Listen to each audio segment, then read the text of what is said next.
ചിണ്ടൻ കുഞ്ഞും അച്ഛനും നല്ല സന്തോഷമായിട്ട് അവിടെ ഇരിക്കുകയാണ് കേട്ടോ.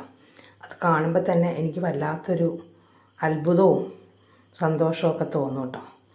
കാരണം ഞാൻ വിചാരിച്ചത് ഞാനില്ലെങ്കിൽ അവിടെ ഒന്നും നടക്കില്ല എന്നാണ്. ഇതാണ് ഈ ഭൂമിയിലെ ഒരു സത്യം.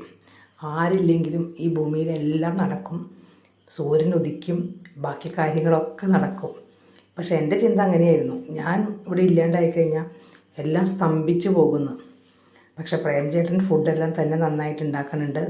ചിണ്ടൻ കുഞ്ഞും ഒരു കുഴപ്പമില്ല, സ്നേഹമായിട്ട് സന്തോഷമായിട്ട് അവിടെ ഇരിക്കുന്നുണ്ട്. പതിവ് പോലെ ബ്രഷ് വെച്ചിട്ടുള്ള ചീവണ പരിപാടിയാണ് നടന്നുകൊണ്ടിരിക്കുന്നത്. അപ്പോൾ എനിക്ക് പ്രേംചേട്ടൻ വീഡിയോ അയച്ചു തരും. ചിലപ്പോൾ പ്രേംചേട്ടൻ്റെ ശബ്ദം ഉണ്ടാവും, ചിലപ്പോൾ ഞാനതിന് വോയിസ് ഓവർ കൊടുക്കും. അങ്ങനെയാണ് ഇപ്പോൾ നിങ്ങൾക്ക് തന്നുകൊണ്ടിരിക്കുന്നത് കേട്ടോ. അപ്പോൾ ഞാനും ഇവിടെ കുഴപ്പമില്ലാണ്ടിരിക്കണം. സുഖമെന്ന് പറയാൻ പറ്റില്ല. മോളുടെ അടുത്താണ്, സന്തോഷമാണ്. പക്ഷേ ചിണ്ടൻ കുഞ്ഞിനെ കാണാത്ത സങ്കടം എനിക്കുണ്ട്. എനിക്ക് അവനെ തൊടാൻ തോന്നും. ഈ വീഡിയോ ഒക്കെ കാണുമ്പോൾ സങ്കടം വരും. ചിലപ്പോൾ രാത്രി ഒറ്റയ്ക്ക് ഞാൻ കരയും. എനിക്ക് സങ്കടമാവും. അവനെ കാണുമ്പോൾ കൊതിയാവും. പിന്നെന്താ ചെയ്യുക? അത്യാവശ്യപ്പെട്ട കാര്യങ്ങൾക്ക് നമുക്ക് പോകാതിരിക്കാൻ പറ്റില്ലല്ലോ. പിന്നെ അവനവിടെ സുഖമായിട്ട് ഇരിക്കുകയാണല്ലോ എന്നുള്ളത് കാണുമ്പോൾ വലിയ സന്തോഷം.